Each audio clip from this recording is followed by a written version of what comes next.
सगळ्या समाजाला सांगतो बरं का, भाऊ शाप देतात याचा प्रचार करू नका. येणारा काळ खतरनाक आहे.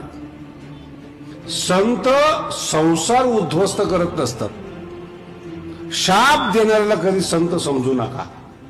दुसऱ्याचं वाटोळ होईल असा माणूस कधी संत नसतो. भाऊनी केलं काय? भाऊ हे महिन्याचे वारकरी होते. त्यांचा ड्रेस अत्यंत साधा होता.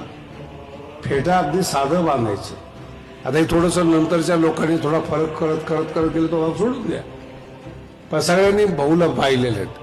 वेश साधा आहे म्हणून आतून साधे असा अर्थ नाही. अत्यंत श्रीमंत माणसं सुद्धा मार्केटमध्ये चालताना साध्या पद्धतीने चालतात. पैसा प्रदर्शन करण्याची गरज नाही. आणि जी माणसं कमी पैसेवाली असतात त्यांना आतमध्ये हर्ट झालेला असतो, दुखलेलं असतं, म्हणून ते दाखवण्याचा प्रयत्न करतात. जी विद्वान नाहीयेत मार्केटमध्ये आले की ते बोलून दाखवतात. श्रीमंत नाहीयेत, 4-5 अंगठ्या घालतील हातामध्ये, इकडे 4-5 तिकडे चालतं. कुठं अर्धा तोळा घालून फिरतोस तू?